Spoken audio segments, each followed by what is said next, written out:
Assalamualaikum warahmatullahi wabarakatuh. Selamat malam buat teman-teman semua dimanapun kalian berada, baik itu yang ada di Indonesia ataupun yang ada di luar negeri, pecinta abang kita yaitu Bang Tigor Rotadan dimanapun kalian semua berada.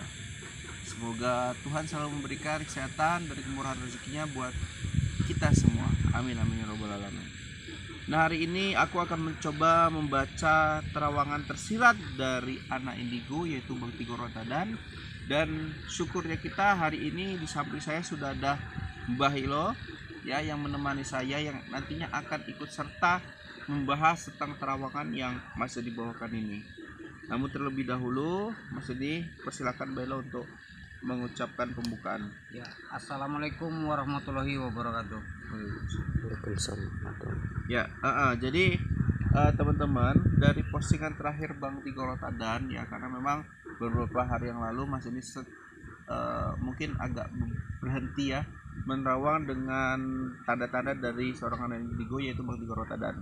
Nah, tanda-tanda yang Mas ini maksud itu yang pertama itu ada daerah Pulau Jawa, Mbak Elo bisa melihat tuh petanya ya, ada yang ditandain 6, 5, 7 dan 6, dimana ada Jakarta, ada Jawa Tengah yaitu Semarang ya, ada Surabaya dan ada Bali. Nah, kejadian apa yang menurut Mbak Hilo terjadi di sini? Nah, aku nggak mau menebak-nebak, tapi kalau menurut pandangan Mbak Hilo ada, dari situ silakan Mbak Hilo ungkapkan apa sebetulnya kejadian itu. Tapi aku mau melihatnya dari karakter ini menyangkut tentang daerah-daerah yang diterawang sama Bang Tigor Rotadan. Nah, selain itu Bang Tigor juga membuat suatu adanya suatu mendung yang sangat gelap dan memang sangat mengerikan. Kemudian Bang Tigor juga selain di Pulau Jawa, beliau juga menerangkan adanya kejadian luar biasa,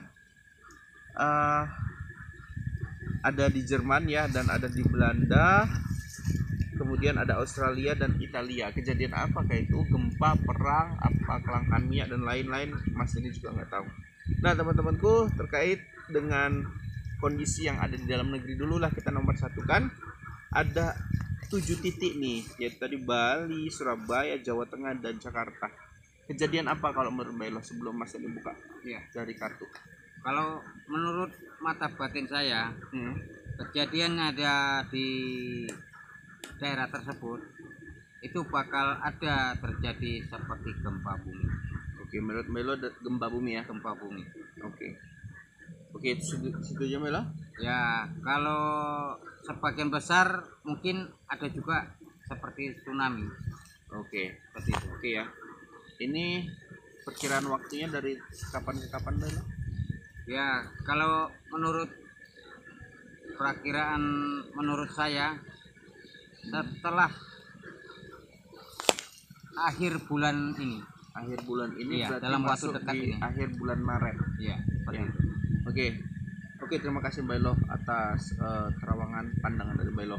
Nah, teman-teman, aku nggak mau terlalu singkat, jadi aku prediksi ini dari akhir Maret sampai akhir April ya, jadi masuk ke bulan 4. Jadi ada waktu sekitar sebulan lebih. Jadi aku mau bacakan dari terawangan dari kartu. Nanti Mbak Elo tolong pilihkan, nanti biar aku baca Mbak Elo kejadian apa sih sebenarnya yang terjadi.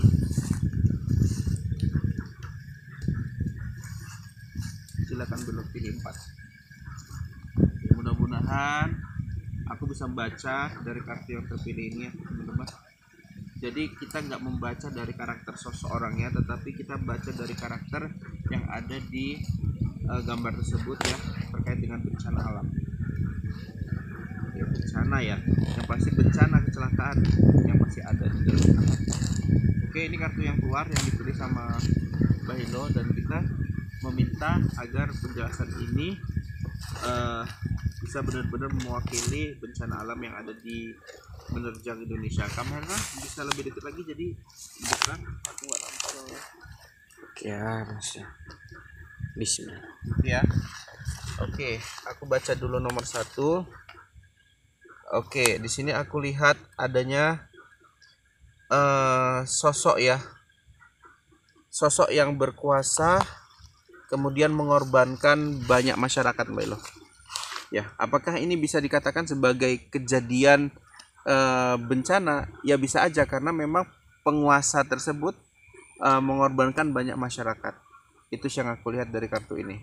Ya, dia mengorbankan banyak masyarakat, ya, terutama kalangan-kalangan yang memang tidak berdaya, teman-teman. Ya, dia sangat berkuasa, tetapi kekuasaannya disalahgunakan. Ya, mudah-mudahan ini tidak terjadi ya. Nah, aku mau tanya nih, Bailo, seperti apa sih kalau menurut Bailo seorang penguasa kemudian mengorbankan masyarakatnya gitu? Kan ini ada 7 titik tadi ya, Jakarta, Surabaya, Jawa Tengah, dan Bali. Nah, kira-kira kalau dari kartu ini yang saya bilang ada penguasa yang lalai kepada rakyatnya, kira-kira itu contohnya apa, Bailo? Bisa jadi ya seperti eh, Minyak dilangkahkan, Ya. sumber daya dinaikkan, minyak dinaikkan atau apa, kan termasuk salah satu ke apa ya, dari kekuasaan juga ya, datangnya. kalau menurut saya ini dari kepentingan politik Oh, begitu. kepentingan politik ya, jadi Iya. itu termasuk suatu yang luar biasa, jadi kita bisa masuk ke situ juga. Kemudian kalau aku lihat di sini ya teman-teman, lagi-lagi aku lihat ada ancaman dari laut dan dari gunung Merapi yang ada di Pulau Jawa ya teman-teman ya.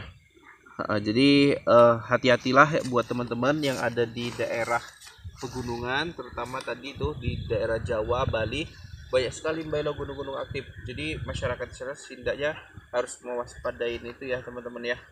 Oke, ancaman yang selanjutnya ini teman-teman yang aku bisa lihat adalah ancaman kekeringan yang cukup parah ya. Banyak orang yang menyimpan sumber daya pangan berlebihan sehingga masyarakat yang ada di bawah akan sengsara. Itu yang aku lihat. Hati-hati teman-teman yang ada di 4 wilayah tersebut, terutama di Pulau Jawa. Mungkin dari kartu ini menjelaskan mungkin ada keterkaitan dengan gagal panen, yang pastinya ujungnya adalah susahnya memperoleh bahan pokok makanan gitu ya Mbak ya. Oke, selanjutnya ini adalah kemungkinan adanya, sama juga sih kalau aku lihat dari gambar sebelumnya ya, ada kekeringan juga, kemudian ada panen yang besar tetapi tidak menguntungkan masyarakat, seperti itu sih. Padahal memang ini udah mau bulan Ramadan ya, seharusnya bahan-bahan pokok itu naik, tetapi aku melihatnya di sini ada seorang yang memang berkuasa yang mengakibatkan panen raya dari masyarakat itu tidak maksimal dapatnya. Itulah 4 kartu yang bisa aku baca teman-teman dari sini. Cuman ancaman terbesar tadi adalah dari air dari gunung Bailo. Iya. Bisa itu banjir bandang, bisa itu ombak yang sangat besar, tsunami. Kemudian dari gunung ada gunung meletus, gunung Merapi, erupsi gunung, itu ancaman yang sangat serius yang akan terjadi. Itulah dari penjabaran kita yang bisa kita ambil dari terawangan Bang Tigor Otadan sebagai pertanda, dan kita di sini mencoba untuk menjabarkannya. Dari Mbak Ilo kira-kira? Ya, saya himbau sekali lagi, ini memang hanya ramalan, tapi perlu juga diwaspadai ya. Ya. Terutama ya dalam akhir bulan ini, usahakan jangan terlalu banyaklah pergi ke pantai yang tidak penting, begitu. Ya. Karena itulah yang saya gambarkan ataupun yang saya terawang, bakal ada terjadi seperti musibah di daerah laut. Oke ya teman-teman, mungkin sampai situ dulu penjelasan dari kami. Kembali kepada Bang Tigor Otadan yang mengatakan semoga pandangan yang buruk tidak akan pernah terjadi ya. Anggaplah apa yang kita sampaikan ini adalah suatu pertanda supaya kita lebih mewaspadai kejadian-kejadian yang tidak diduga-duga, tapi kita bisa memaknai itu supaya kita terhindar dari kejadian terburuk sekalipun. Mungkin sampai situ dulu dari Mas Denny dan Bailo. Akhir kata saya ucapkan wabillahi taufiq wal hidayah. Assalamualaikum warahmatullahi wabarakatuh.